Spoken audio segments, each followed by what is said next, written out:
Seigneur est arrivé, venu dans ta vie, frères et sœurs, tu ne peux pas me dire que ta vie ne peut pas marcher, c'est impossible. Tu es le seul Dieu de ma vie. Jésus, je n'ai pas d'autre Dieu à part toi. Tu es le seul Dieu de ma vie. Je m'abandonne à toi, à ta volonté. Alors je rappelle, frères et sœurs, que pendant 3 jours, aujourd'hui, demain et après-demain, nous parlerons de l'eschatologie. L'eschatologie, c'est la branche de la théologie qui parle de l'eschaton, c'est-à-dire la fin des temps, la fin dernière. Et évidemment avec la question de la mort, la rétribution, c'est-à-dire que chacun de nous, à la fin, à la mort, d'accord, à la fin des temps, sera jugé en fonction des actes qu'il aurait posés. Évidemment, j'expliquais aux uns aux autres que nous ne parlons pas, nous les chrétiens, de karma, bien que le thème karma évoque que certains auront liés aux actes que tu auras posés, il y aura des conséquences, notamment dans l'optique d'une réincarnation, d'accord, bonne ou mauvaise en fonction des actes que tu auras posés, d'accord. Mais nous ne parlons pas de réincarnation, nous parlons de rétribution, c'est-à-dire de jugement dernier. Et nous parlerons aussi de purgatoire. Donc des questions liées à, si vous voulez, à la fin. Nous savons tous, frères et sœurs, que du moment où nous naissons, nous sommes appelés à mourir. Il y a un philosophe qui disait justement que lorsque quelqu'un naît, il est déjà assez mûr pour mourir. Il est déjà prêt pour la mort. Évidemment, il y a des bébés qui meurent, il y a des enfants qui meurent, des adolescents qui meurent, il y a des vieilles personnes qui meurent, des personnes âgées. Donc, la mort frappe tout le monde. Il n'y a pas de distinction d'âge. Donc, nous voulons traiter justement de cette question donc, autour de la fin, d'accord, l'eschaton, donc la mort, la rétribution, le purgatoire, l'enfer, etc. Mais aujourd'hui, frères et sœurs, ce premier jour, notre thématique concerne le purgatoire. C'est quoi le purgatoire? En ce moment où l'Église nous invite à justement à prier pour nos frères et sœurs défunts, donc qui sont en purgatoire, qu'on appelle les âmes du purgatoire. Donc nous voulons, frères et sœurs, justement, traiter de cette question, que nous puissions réellement comprendre qu'est-ce que exactement le purgatoire. Et aussi voir, est-ce que le purgatoire est biblique? Parce que nous avons des frères chrétiens, non pas catholiques, d'accord, évidemment, qui estiment que non, c'est une invention catholique, notamment même la prière pour les morts. Nous verrons cette question, frères et sœurs. Donc, il serait bien de comprendre exactement qu'est-ce que le purgatoire. Il y a évidemment en ce moment un net regain, si vous voulez, d'intérêt pour les questions concernant la mort et l'au-delà.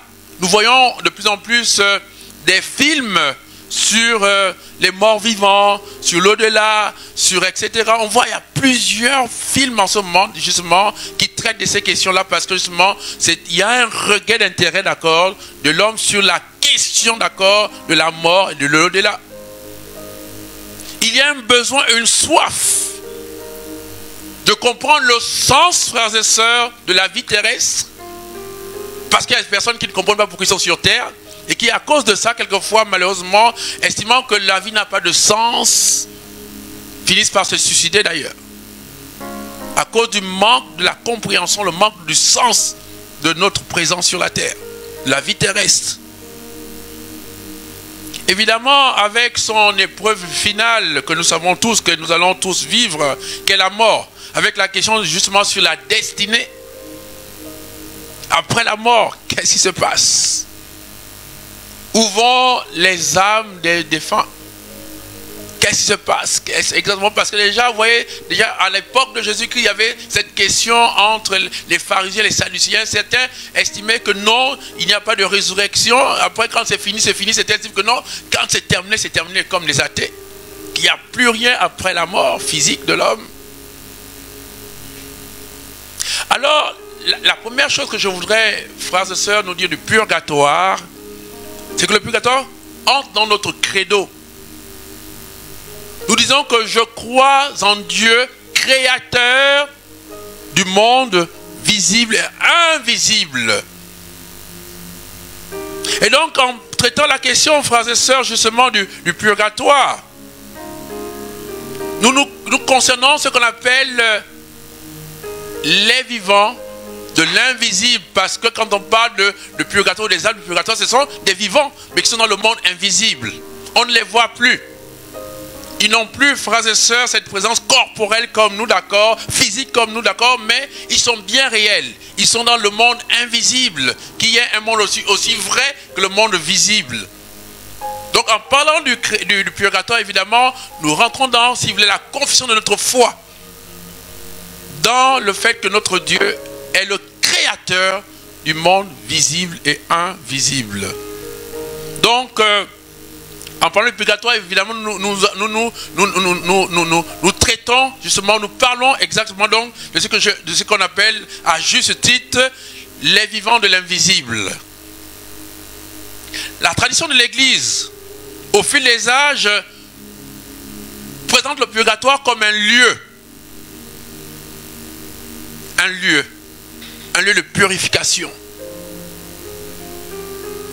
Le pape Saint Jean-Paul II, dans son audience du mercredi, le 4 août 1999, disait du purgatoire qu'il n'est pas un lieu, mais une condition de vie. Pour Saint Jean-Paul II, le purgatoire n'est pas un lieu, mais une condition de vie. Le cardinal Ratzinger, à l'époque cardinal Ratzinger, qui est devenu le pape Benoît XVI, ajoutait en disant ceci, qu'il ne s'agit pas d'un état, qu'il ne s'agit pas d'un lieu, c'est un état mystique ou spirituel. Pour lui, pour Ratzinger, c'est un processus de transformation qui nous rend aptes à la joie éternelle.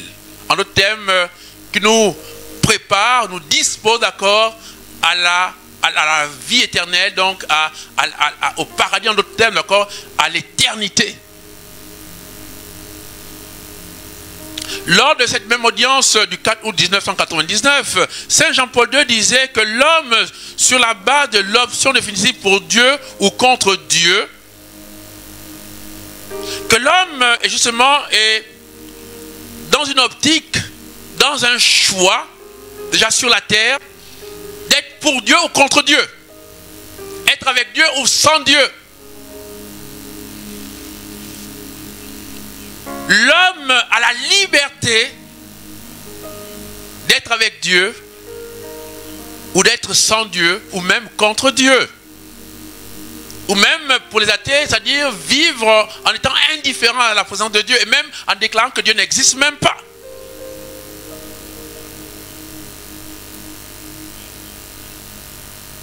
Pour Saint Jean-Paul II, l'homme se trouve face à une alternative. Ou bien, il vit avec le Seigneur dans la béatitude éternelle, ou bien il reste loin de sa présence. En d'autres termes, ici, le pape fait comprendre une chose. Dieu n'envoie personne en enfer. L'enfer est un choix personnel. Si c'est vrai que, frères et sœurs, que l'enfer est un malheur, est un lieu de souffrance, dans Jérémie 29, 11, le Seigneur déclare, notre Dieu, je connais les projets que j'ai formés pour toi. Non pas des projets de malheur, mais les projets de bonheur. Dieu n'a jamais eu comme projet d'envoyer quelqu'un en enfer, ou même encore de concevoir l'enfer. D'où ceux qui vont en enfer, frères et sœurs, ce sont ceux qui font le choix, déjà sur terre ici là, y aller. Parce qu'il décide d'être avec Dieu, de vivre avec Dieu, d'être pour Dieu ou d'être contre Dieu, de vivre sans Dieu en considérant que Dieu n'existe pas. C'est un choix libre et conscient. D'ailleurs, nous allons voir, frères et sœurs, que la notion d'enfer existe parce que justement, l'homme a le libre arbitre. Elle naît même du fait même que Dieu nous a créés libres. Nous ne sommes pas des ordinateurs, nous ne sommes pas des choses formatées ou conditionnées. L'homme est libre. Il a une liberté, certes créaturelle, mais il est libre de choisir Dieu ou de ne pas choisir Dieu. Et donc, c'est pour cela que l'enfer se justifie par le libre arbitre. Autant je choisis le ciel, le paradis, autant je choisis l'enfer. Chacun est libre. Donc, il n'y a pas dans le projet de Dieu la conception de l'enfer, où il n'a pas conçu l'enfer, où Dieu ne veut pas que qui que ce soit aille en enfer. Mais il reste un Dieu juste qui a donné, comme dit Romains 11, 29, les dons et les appels de Dieu sont sans repentance. Quand Dieu a donné la liberté, il a donné la liberté. Dieu n'oblige personne, Dieu ne possède pas quelqu'un. C'est le diable qui possède, qui oblige, qui aliène la liberté, mais Dieu n'aliène aucune liberté parce que sinon il ne sera pas Dieu. Alors donc, c'est nous qui choisissons d'aller avec Dieu, c'est-à-dire pour l'éternité, dans la vie éternelle, la joie éternelle, ou aller en enfer. Pour ceux qui se trouvent en condition d'ouverture justement à Dieu, c'est-à-dire d'acceptation, d'accord, de vivre avec le Seigneur, d'accord. Alors pour ceux qui justement sont dans, si vous voulez, dans cette ouverture, aller vers Dieu, à vivre avec Dieu, d'accord. Évidemment, cette ouverture, c'est une ouverture de manière imparfaite. Je vais expliquer, frères et sœurs. Évidemment, lorsque nous choisissons Dieu, nous restons quand même des êtres pécheurs. Même nos choix, notre ouverture à l'éternité, à Dieu, reste une ouverture imparfaite. D'une façon imparfaite. C'est pour cela que vous allez comprendre, frères et sœurs, que ce chemin, d'accord, ce chemin vers Dieu, vers sa maison, qui est imparfaite, d'accord, qui est de façon imparfaite, a besoin de la purification. Si ça aurait été parfait, s'il n'y avait aucune imperfection en nous, évidemment, nous irons directement. C'est à cause du fait que c'était même pour ceux qui choisissent Dieu, c'était un choix imparfait, c'est-à-dire que c'est de façon imparfaite, cette ouverture à Dieu est de façon imparfaite. Donc, elle a besoin aussi donc d'une purification. Nous allons voir que le chemin vers la pleine béatitude exige une purification. C'est en cela que consiste la doctrine de l'Église catholique sur le purgatoire. Je vous invite à lire le catéchisme de l'Église catholique, les numéros 1030 à 1032. Catéchisme de l'Église catholique 1030 à 1032. Évidemment, frères et sœurs, dans les Saintes Écritures, certains vont nous dire que mais dans les Saintes Écritures, il n'y a pas le mot purgatoire. Et certains estiment même qu'ils font ce qu'on appelle des lectures fondamentales. C'est-à-dire que la sola scriptura, la lecture pour la lecture. Or, frères et sœurs, nous savons justement que excusez-moi, nous le voyons bien que la révélation, frères et sœurs, ou la parole de Dieu, s'étend aussi dans l'interprétation de sa parole. La révélation aussi vient dans le fait de l'exégèse de sa parole. Par exemple, nous allons voir, par exemple, dans Apocalypse, où il est dit 144 000 élus.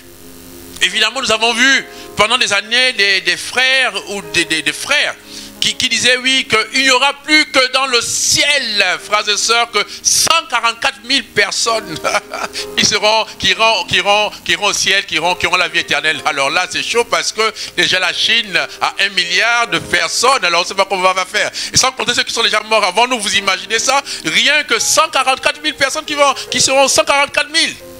Alors que l'homme, nous sommes des milliards. Évidemment, l'interprétation veut que quand on parle de 144 000, pourtant c'est écrit 144 000, mais 144 000 n'est pas 144 000, parce que 144 000 veut dire 144 fois 1000. Ça veut dire que le chiffre 1000, dans si vous voulez, la lecture apocalyptique qu'on retrouve dans le livre de Daniel, d'accord, si vous voulez, il y a la symbolique des chiffres. Le chiffre 1000 représente, si vous voulez, le ciel, l'éternité, la maison de Dieu. C'est le chiffre de Dieu, de l'éternité. Et puis donc, ça veut dire que c'est 1000 fois 144. 144, c'est 12 fois 12. C'est-à-dire qu'en d'autres termes, des tribus par des tribus, c'est-à-dire des myriades, des milliards de personnes, d'accord, seront au ciel. Donc vous voyez que si on se base, d'accord, sur la scriptura, ou encore si on se dit que non, nous ne faisons que des lectures fondamentalistes, c'est-à-dire que si le mot, d'accord, que purgatoire n'existe pas, donc ça veut dire que ce n'est pas une révélation, ce n'est pas vrai, ce n'est pas une réalité. Évidemment, frères et sœurs, la Bible n'existe pas aussi. Le mot Bible n'existe pas. Le mot Bible est une interprétation, c'est-à-dire que c'est un terme qu'on a mis, que non, ça veut dire ta Biblia, ça veut dire les livres. On a donné un titre à un ensemble de livres, mais vous n'allez pas trouver dans aucun livre là, dans les Saintes Écritures, où on marque la Bible.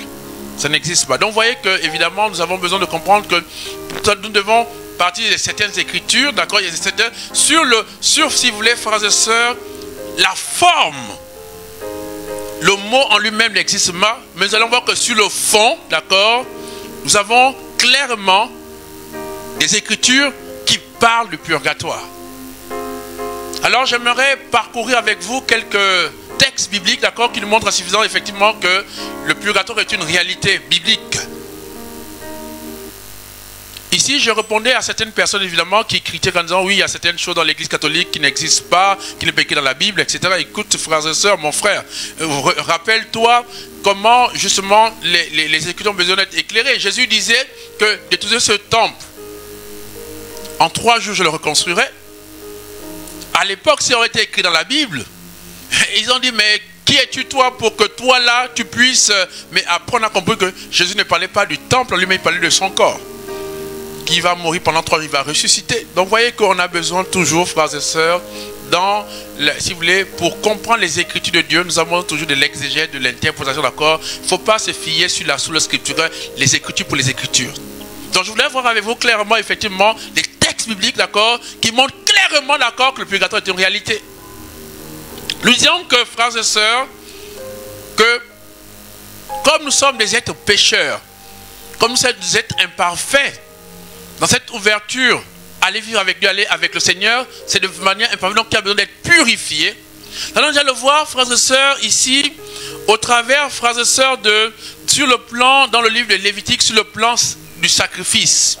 Voilà dans Lévitique chapitre 22, verset 22, où on dit que les animaux qui étaient destinés à Dieu devaient être purs, d'accord, et parfaits. Donc vous voyez que même dans le cadre du sacrifice, on voit bien que ici là, tout ce qui va vers Dieu, d'accord, ont besoin d'être purifiés, d'être parfaits, il doit avoir une espèce d'intégrité. Dieu, d'accord, vous allez voir même que d'ailleurs, dans le livre d'Exode chapitre 3, on voit lorsque Moïse s'approche du buisson ardent qui est Dieu, le Seigneur lui dit, ce lieu est saint, enlève tes sandales. Le symbole des sandales qui sont enlevées, c'est le symbole de la purification, parce qu'on n'accède pas à Dieu dans un état imparfait, dans un état de péché. Pour accéder à Dieu, on a besoin d'être purifié. Donc, purgatoire, purification. Nous le voyons aussi, frères et sœurs, dans le plan institutionnel. Même pour les prêtres chargés, les ministres chargés du sacrifice. Dans Lévitique chapitre 21, versets 17 à 23, où il est dit que les prêtres devaient être purs. Ils devaient se purifier. Ils ne pouvaient pas monter, frères et sœurs, d'accord, dans le temple, même s'il était le grand prêtre ou le prêtre, même s'il était chargé de culte, il n'avait pas droit, d'accord, d'accéder au culte, au temple, au sacrifice, en état d'impureté. Évidemment, on peut le voir aussi le psaume 50, le 51, ça dépend. Purifie-moi, Seigneur, avec l'hysope et je serai pur. Lave-moi blanc plus que la neige. Donc on voit bien que ici, dans les textes, il y a la notion effectivement que pour accéder à Dieu, pour aller vers le Seigneur, c'est-à-dire que pour aller vers Dieu, on a besoin, à cause de notre condition de péché, d'accord, de nous purifier au préalable. Alors, frères et sœurs, évidemment, c'est dans ce cadre-là que nous allons comprendre que même dans le Nouveau Testament, on le voit notamment le livre aux Hébreux, où on parle du sacrifice, on parle de Jésus le grand prêtre, etc. On voit bien qu'on revient sur la notion de purification, il faut être pur. Et donc vraiment ici, on voit, frères et sœurs, que nous avons vraiment besoin, pour accéder à Dieu, d'être en état de pureté. Alors donc, le purgatoire se conçoit comme par le fait que quand nous mourons, même si nous avons fait le choix de Dieu, à cause de notre condition de péché, nous ne sommes pas à même aller directement vers le Seigneur sans pourtant au préalable d'être purifiés. Parce que nul ne peut accéder à Dieu dans un état d'imperfectibilité. Et donc nous allons voir, frères et sœurs, que évidemment c'est pour cela que nous allons même comprendre pourquoi nous devons prier pour les morts. Parce que nous allons comprendre une chose qui est très simple. D'ailleurs, je rappelle que la prière pour les morts n'est pas une spécificité de l'Église catholique. D'ailleurs, on le voit dans le livre des Maccabées. Lorsque le peuple d'Israël, les Israélites vont en guerre, et qu'à la fin, lorsqu'ils ramassent donc les guerriers d'Israël qui tombaient au combat, ils découvrent que certains d'entre eux avaient dans leur poche des fétiches. Et donc, pourtant ils sont morts. On voit tout de suite que on demande qu'il y ait des prières, qu'il y ait des sacrifices, afin que justement ils ne soient pas damnés, qu'ils ne connaissent pas la damnation éternelle. Et donc on voit bien que déjà dans l'Ancien Testament même d'ailleurs, la notion de la prière, d'accord, pour les morts va faire le fait même d'ailleurs que, frères et sœurs, on a besoin de prier les morts. Pourquoi? Parce que nous avons besoin de solliciter la miséricorde de Dieu, afin que ces personnes imparfaites, d'accord, puissent être purifiées et accéder à la vie éternelle. Maintenant, j'aimerais dire quelque chose, frères et sœurs. Évidemment, nous avons dans le mois de novembre, nous prions pour le corps mystique de l'Église. C'est-à-dire que nous prions, frères et sœurs, pour l'Église qu'on appelle l'Église souffrante. Le 1er novembre, nous avons prié pour l'Église triomphante, c'est-à-dire les saints. C'est-à-dire des frères et sœurs comme nous, qui ont vécu sur la terre, qui désormais ont la béatitude éternelle. Désormais vit dans l'éternité, désormais vit auprès de Dieu, désormais vit dans le paradis. Donc c'est ce qu'on appelle, ils ont triomphé. Ils ont lavé, d'accord, leurs vêtements dans le sang de l'agneau. Donc désormais ils sont auprès du Seigneur. Donc, et ces gens-là, d'accord, qui sont nos frères. Désormais le Christ disait justement que désormais ils sont comme des anges. C'est-à-dire que désormais leur rôle c'est aussi de prier, d'accord, non seulement pour nous qui sommes sur terre, mais aussi, d'accord, ils prient, d'accord, pour ses frères et sœurs en purgatoire. Parce que vous allez comprendre que le purgatoire n'est pas un prolongement, d'accord, de la vie terrestre. Pourquoi? Parce que ne pensez pas que quand on parle de purgatoire, c'est encore là, il y a l'optique que c'est les gens, des gens qui ont la possibilité de changer leur destinée. En fait, dès qu'il y a purgatoire, ça veut dire que c'est des gens qui sont destinés, d'accord, pour l'éternité, pour le ciel auprès de Dieu. Parce que dès qu'on a fait le choix sur terre de l'enfer, il n'y a plus, quand on est mort, même si on prie pour la personne, c'est terminé. C'est terminé. C'est un choix qu'on fait. Donc, le purgatoire se commence par rapport aux personnes qui ont fait le choix de Dieu sur la terre. Mais à cause du fait de leur péché, de leur état, d'accord, du fait qu'ils ne sont pas parfaits, d'accord, ils ont pris pour que, par la miséricorde de Dieu, par le sang de l'agneau, d'accord, qu'on soit purifié afin d'accéder à Dieu. Parce que c'est une façon, d'accord, leur façon d'avoir fait le choix de Dieu est une façon imparfaite. Et donc, vous allez voir que quand quelqu'un meurt, il n'a plus la possibilité de prier pour lui-même quand il est au purgatoire.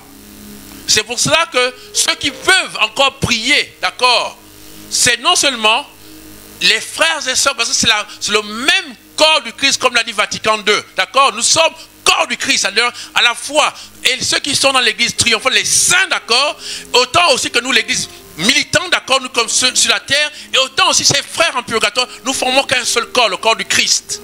Voilà pourquoi il y a une espèce de solidarité, d'accord, parce que c'est le même corps, d'accord, ok. Donc, C'est le même Seigneur, le même baptême, d'accord, le même Dieu, d'accord. Voilà pourquoi, en même temps, autant ceux de l'église triomphante, donc nos frères les saints, d'accord, prient. Autant pour ceux qui sont au purgatoire, autant aussi pour nous aussi qui sommes sur la terre. Et voilà pourquoi, et nous qui sommes sur la terre, nous prions pour les âmes en purgatoire et pour nous-mêmes. Parce que ceux qui sont déjà auprès de Dieu, d'accord, l'église triomphante, n'ont plus besoin de prière. Parce qu'ils ont obtenu ce que nous recherchons. J'ai toujours dit aux gens, frères et sœurs, que nous ne venons pas à l'église, frères et sœurs, excusez-moi, il faut le dire de manière claire. Nous ne venons pas à l'église pour avoir les bébés, pour avoir les onctions, pour avoir un travail, pour avoir, je ne sais pas, pour avoir, si vous voulez, un mari, parce que ces choses-là, Matthieu 6, 33 dit, c'est un reste. Pourquoi c'est un reste? Parce que ces choses-là, sans venir à l'église, tu peux l'avoir hors de l'église. Il y a des gens qui ne prient pas, il y a même les gens athées qui ont des enfants, qui sont mariés, qui ont un travail. Donc ces choses-là, frères et sœurs, ce n'est pas ça qui est l'essentiel pour l'église. L'essentiel pour nous, frères et sœurs, l'objectif, notre but, c'est d'aller que le bon combat, le triomphe, c'est que nous puissions jouir de la vie éternelle. Ça, c'est ce que le monde ne peut pas vous donner. La vie éternelle. Il n'y a que Christ qui peut le donner. C'est pour ça que, frères et sœurs, nous prions en ce mois, parce que justement, ceux qui sont en purgatoire, c'est déjà des gens qui ont choisi Dieu, qui iront au ciel. Simplement le fait, c'est que nous voulons que leur purgatoire soit, frères et sœurs, écourté le moins possible. Parce que même, frères et sœurs, le fait que le purgatoire reste quand même un lieu, frères et sœurs, de souffrance. Voilà pourquoi on parle de l'église souffrante. Même si c'est déjà le fait que dès qu'on parle de purgatoire, c'est déjà les gens qui vont tôt ou tard nécessairement vivre l'éternité avec Dieu. C'est pas l'enfer, donc ils sont destinés au ciel. Mais malgré tout, le purgatoire reste un état, si vous voulez, frères et sœurs, de souffrance. D'ailleurs, j'aimerais nous donner une définition du purgatoire pour les nuls. Frères et sœurs, imaginez simplement que vous êtes invité à un mariage, parce que de toute façon, le Seigneur, dans Isaïe, dit qu'à la fin des temps, le Seigneur, ce sera comme des noces. On le voit aussi dans Jean 2, 1, 12. C'est-à-dire que le salut est toujours vu comme des noces, comme un mariage. Alors, nous sommes invités à des noces, un mariage. Imaginez que nous sommes des mécaniciens. Alors, nous avons travaillé, frères et sœurs, toute la journée. On a transpiré. On a l'huile, on a la graisse sur nous, frères et sœurs, on s'est mis tout le corps, on a la graisse, etc. Et finalement, nous savons que l'heure du mariage est à 20h. Quand 20h arrive, nous sommes à peine en train de terminer notre boulot. C'est déjà l'heure d'aller au mariage. Mais dans l'état où je suis, personne ne m'empêche d'aller au mariage. Mais j'ai conscience moi-même que dans l'état où je suis, à cause de l'atmosphère, à cause du lieu, que nous savons tous que quand il y a le mariage, tout le monde sent bon et bien habillé, à cause de l'état dans lequel je suis, c'est pas quelqu'un m'interdit de ne pas venir, je peux venir, mais je serai moi-même gêné à cause de l'état dans lequel je me trouve. D'où, qu'est-ce que je vais faire? Pourtant c'est l'heure, mais j'ai envie d'aller. J'ai envie d'aller, je souffre, je suis en retard, mais je suis quand même obligé, frères et sœurs, d'aller là-bas à la maison. Peut-être je vais perdre encore peut-être 30 minutes ou 1 heure. J'ai déjà envie, c'est l'heure, mais je ne peux pas parce que je ne peux pas être dans cet état au mariage. Personne ne m'a obligé à ne pas y aller. Mais je vais d'abord donc me nettoyer, enlever la graisse, la transpiration, mettre mon meilleur vêtement et me parfumer. Alors quand j'arrive évidemment, je me sens moi-même lié, je sens que par mon état, que je suis maintenant apte à y être. Pourtant, 20h, personne ne m'a obligé. Donc, vous voyez que le purgatoire est un lieu de souffrance par amour. Pas par punition, pas par méchanceté. C'est pas que Dieu ne veut pas, mais l'état dans lequel l'homme se trouve, il ne peut pas directement accéder à Dieu. Parce que Dieu est tellement pur, saint, parfait, que si je vais dans l'état, Dieu est comme, si vous voulez, le feu du fondeur. Dans l'état où je suis, si j'approche de Dieu, je vais fondre. Donc j'ai besoin justement d'être affiné comme l'or fin, d'être purifié, d'être adapté.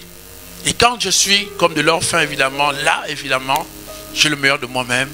Et je jouis, d'accord, d'être une pierre précieuse, immense. Donc voilà un peu, frères et sœurs, si vous voulez, ici le purgatoire. J'aimerais donner quelques témoignages parce que nous allons terminer, nous allons aborder aussi avec quelques témoignages. Vous voyez, nous avons voulu vraiment que l'enseignement aille vite, que nous soyons dans des normes. Alors, maintenant, vous voyez, par exemple, je voudrais donner 2 témoignages pour que les gens comprennent. Dans les Saintes Écritures, il dit que 1000 ans est comme un jour est comme 1000 ans pour Dieu. Souvent, les gens ne comprennent pas exactement les Écritures, mais j'aimerais vous expliquer un truc très simple. Il y a quelqu'un, il y a des gens qui ont eu des grâces reconnues par l'Église de pouvoir être en communication avec certaines âmes du purgatoire. D'ailleurs, il y a même tout un sanctuaire de Mont-Légion qui s'occupe d'accord des défunts, de prier pour les âmes en purgatoire, etc. Et il y a des cas de personnes, effectivement, où Dieu a donné l'accès, c'est possible, voilà. Dieu a donné accès, d'accord. Il est possible, comme on voit, on a vu Moïse et Élie à la transfiguration, ils sont morts depuis, mais on a pu voir qu'ils étaient à côté de Jésus. Donc Dieu peut permettre à quelqu'un d'accéder, donc si vous voulez, à l'arrêté du purgatoire, des âmes du purgatoire. Donc certains qui ont eu accès à la purgatoire, il est dit qu'il y a quelqu'un qui était gravement malade, il avait un cancer phase terminale. Et les médecins avaient dit qu'il lui restait 1 an à vivre. Alors, c'était quelqu'un qui était d'une grande prière. Quelqu'un de pieux, qui priait énormément. Ça, c'est un des témoignages. On rencontrait d'autres témoignages. Donc, j'aborde déjà aussi les témoignages. Alors, il priait. Et puis voilà que Dieu l'envoie un ange. Ce n'est pas un mythe, ce n'est pas un rêve. C'est une réalité, ce que je vous dis là. C'est un témoignage. Dieu l'envoie un ange. Lorsque l'ange arrive auprès de lui, alors l'ange lui dit, écoute, voilà, Dieu est prêt à accepter la demande. Parce qu'il priait pour mourir. Il souffrait tellement, c'est-à-dire que la morphine n'arrivait plus. Si vous voulez, aucun médicament antidouleur n'arrivait donc à estomper cette douleur-là. Alors, l'ange lui dit, écoute, tu peux maintenant mourir maintenant là, dans 3 jours au niveau humain, dans 3 jours, d'accord, tu rentres au purgatoire. Tu rentres au ciel, pardon. Tu vas au purgatoire, tu fais 3 jours de purgatoire, si tu rentres au ciel, d'accord, dans l'éternité. Évidemment, cette personne qui souffrait tellement, dit à l'ange, je préfère mourir maintenant que d'attendre encore 1 an de souffrance sur la terre. Alors la personne meurt, comme l'ange l'avait dit, 1 heure de la terre ici, 1 heure de la terre ici. Il dit à l'ange, il crie, tu m'as trompé, il fallait me dire la vérité. Ça fait 1000 ans que je suis en train de souffrir ici au purgatoire. Ça fait 1000 ans que je souffre. Je préfère repartir sur la terre, faire 1 an de souffrance sur la terre que de rester ici là. Effectivement, la personne en question, Dieu lui a fait grâce de revenir sur terre. Il a fait 1 an de souffrance et il est mort. Il est directement entré au ciel. J'aimerais dire à quelqu'un, frères et sœurs, vous voyez, il y a des gens qui se disent, qui jouent avec le péché, avec le mal. Tu dis que Dieu est miséricordieux, Dieu est bonbon, de toute façon j'irai au ciel. Oui, certes. Dans quelles conditions que tu iras au ciel? Il ne faut pas oublier que ce n'est pas que Dieu refuse l'accès du ciel à ceux qui ont choisi pour lui. Mais plus je suis imparfait, plus ces conditions de mon purgatoire risquent d'être terribles. Voilà pourquoi même dans le fait que nous allons, c'est vrai que par Christ, la vie éternelle nous est déjà acquise. Mais le fait dans lequel, et plus je pêche, plus je crois que comme Dieu est miséricordieux, que non, de toute façon, il va me pardonner. Oui, certes, mais à cause de plus j'allonge les péchés, plus mon purgatoire risque d'être un purgatoire terrible, long et de grande souffrance. Voilà pourquoi, frères et sœurs, je nous invite aussi, il y a une chose qu'on ne dit pas aux gens, mais qui est quelque chose déjà depuis longtemps que l'Église aussi prônait, la mort en état de grâce. Prions pour nos frères défunts, mais n'oublions pas aussi que, frères et sœurs, quand nous allons mourir, nous n'aurons plus la possibilité de prier pour nous-mêmes. Donc en ce mois de novembre, prions aussi pour nous-mêmes. Pour quand ça va arriver, parce que ça va arriver. Ça peut arriver aujourd'hui, demain, ça va arriver, frères et sœurs. Ça va arriver. C'est la chose la plus sûre, la mort. Alors donc, prions pendant que nous sommes encore vivants. N'hésitez pas pendant ce mois de novembre aussi, demander à Dieu, Seigneur, quand ça viendra, donne-moi la grâce de mourir en état de grâce.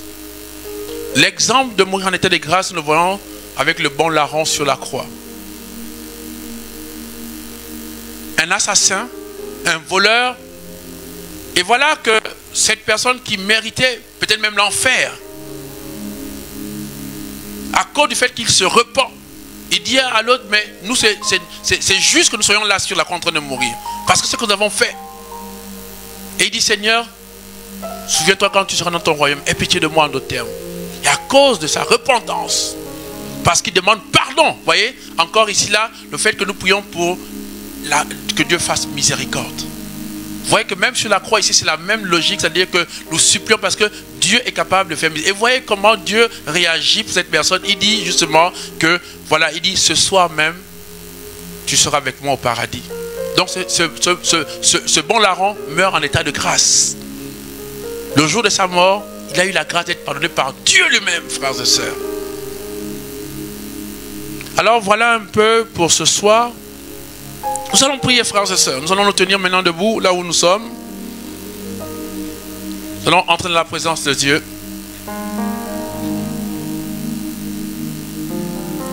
Il y a en ce moment, je sais, un climat morbide dans le monde entier.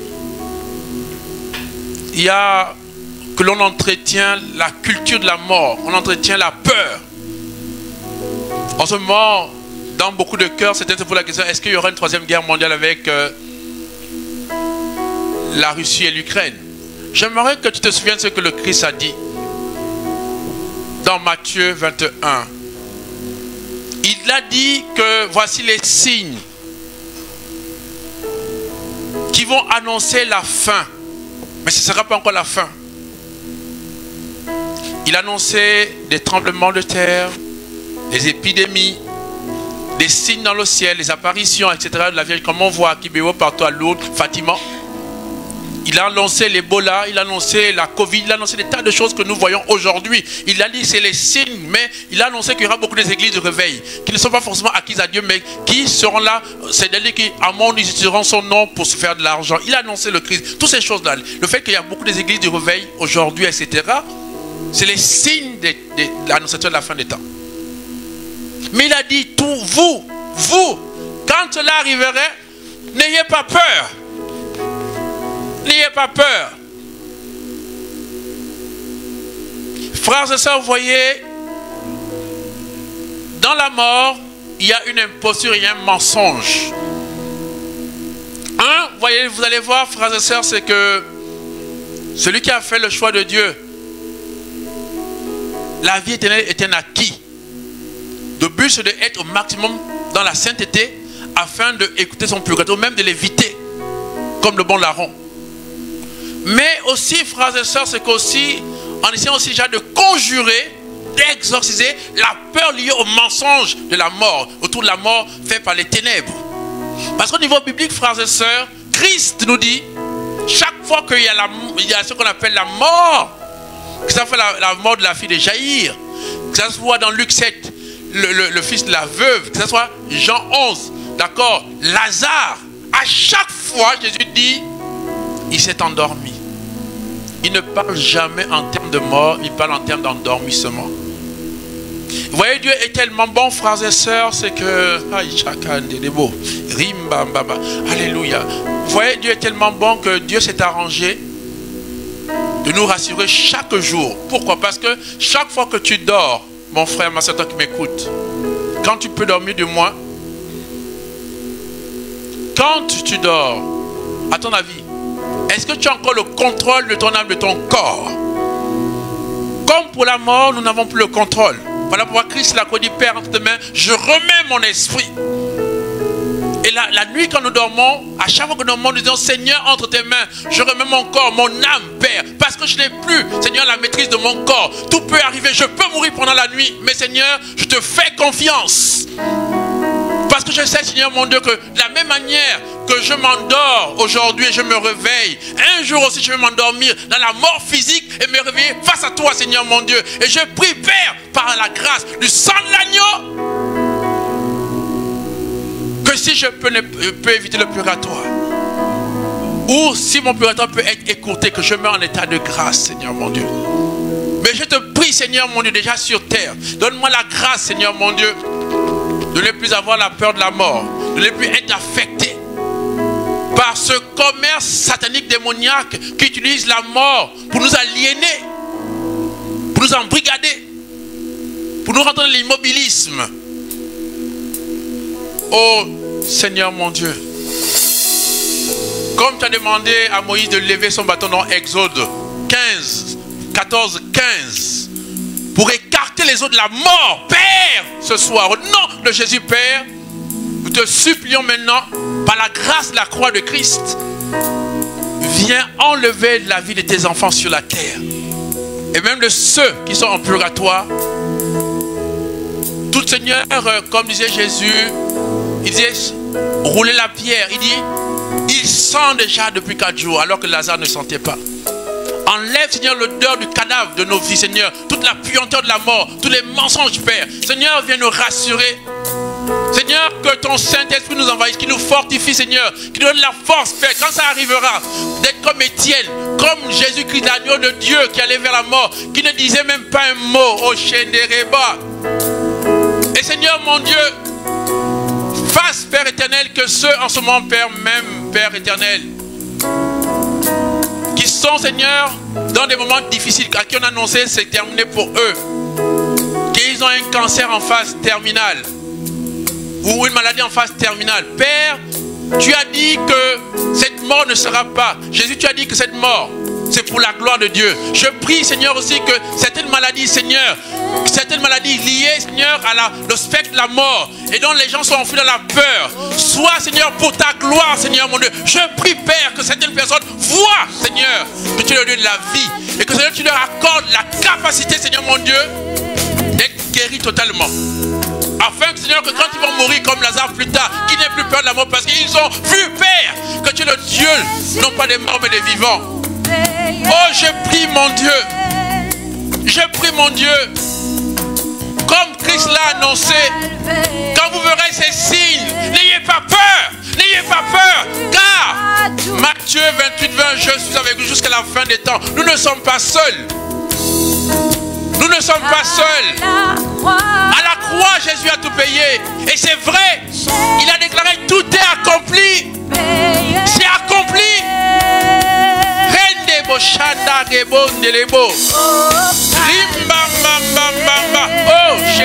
Oh,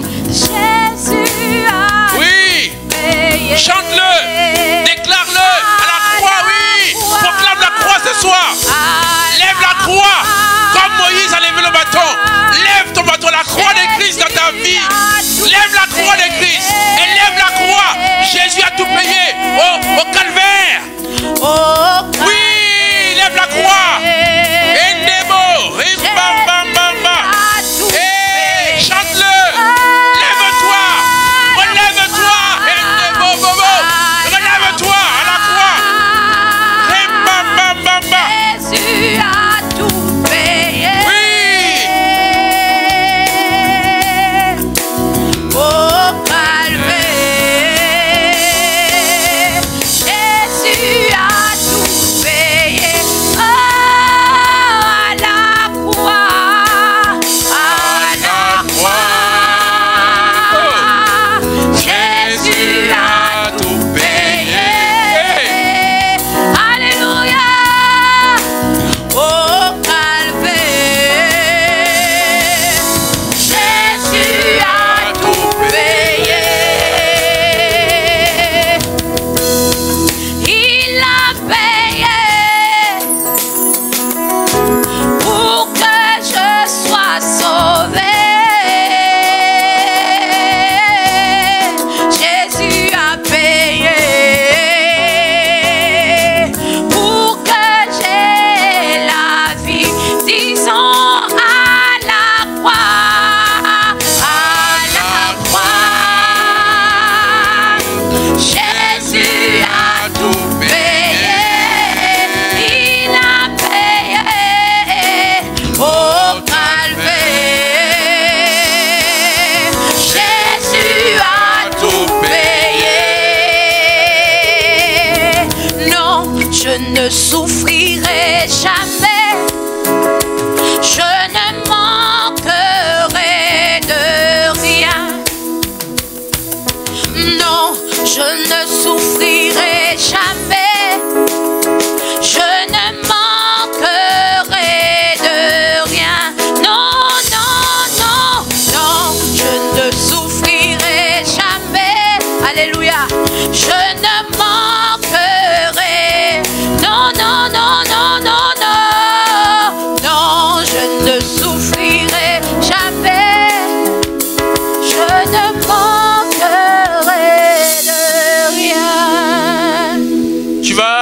Là où tu es, nous allons prier, frères et sœurs. Ô Seigneur mon Dieu, nous avons célébré Jésus, roi de l'univers. Où il est dit dans Matthieu, acte 4, 12, il n'y a pas d'autre nom social de nos hommes pour lequel nous sommes sauvés avec le nom de Jésus-Christ. Devant le nom de Christ, tout genou fléchira et toute langue confessera que Jésus est Seigneur à la gloire de Dieu le Père. Seigneur, je te prie ce soir, Père éternel. Et je te rends déjà grâce, Seigneur, comme Jésus l'a fait. Parce que tu l'exauces, Seigneur, c'est en son nom que nous prions. Seigneur, je te prie pour toutes les personnes, Seigneur, monde atteintes de cancer ou de maladies dites incurables. Seigneur, tous ceux qui sont en phase terminale. Seigneur, si tu as permis que Lazare soit un témoin de la résurrection, de ta puissance, Seigneur, pour la vie Zoé, parce que tu as donné la vie, je te prie, Seigneur, mon Dieu, que si tu le veux, Père, au nom de Jésus, à toi la gloire. Je prie, Seigneur, mon Dieu, que tous ceux, Seigneur, mon Dieu, connectés, Seigneur, maintenant, Seigneur, mon Dieu, soit pour eux-mêmes, Seigneur, soit pour quelqu'un pour qui ils prient, Père, et qui est dans l'angoisse, Seigneur, mon Dieu, de la mort, lié, Seigneur, à une maladie où les médecins ont déclaré qu'il n'y a plus d'espoir. Mais je prie au nom de Jésus maintenant, Seigneur. Je prie au nom de Jésus, Seigneur, maintenant. Je prie au nom de Jésus maintenant, Seigneur, mon Dieu. Je prie maintenant, Seigneur, au nom de Jésus, Seigneur, mon Dieu. Père, je prie pour ta gloire, Seigneur, mon Dieu, parce que j'ai prêché, Seigneur, mon Dieu, que la vie t'appartient, que tu l'as destiné, Seigneur, pour la vie éternelle. Je prie, Seigneur, que de nombreuses personnes, Seigneur, je pense à Stella, Seigneur, mon Dieu, soient guéries, Seigneur, mon Dieu, libérées, Seigneur, de la peur de la mort. Afin, Seigneur, mon Dieu, que quand ils vont mourir plus tard, parce qu'ils vont mourir, Seigneur, Lazare est mort après, Seigneur, qu'il n'ait plus peur de la mort. Seigneur, viens libérer, Seigneur, mon Dieu, ceux qui vivent des tourments en ce moment. Seigneur, et ceux dont tu as décidé souverainement, Seigneur, qui doivent partir, Seigneur, mon Dieu. Je prie, Père, qu'ils meurent en état de grâce au nom de Jésus. Au nom de Jésus, au nom de Jésus, au nom de Jésus, au nom de Jésus. Ondebo shanda ndebo tita baba ndebo shendebo ndebo rimana ba shendebo ndebo renda ya batete bo sanda baba rendebo shanda ba debo shaya bandebo sondo rimba bamba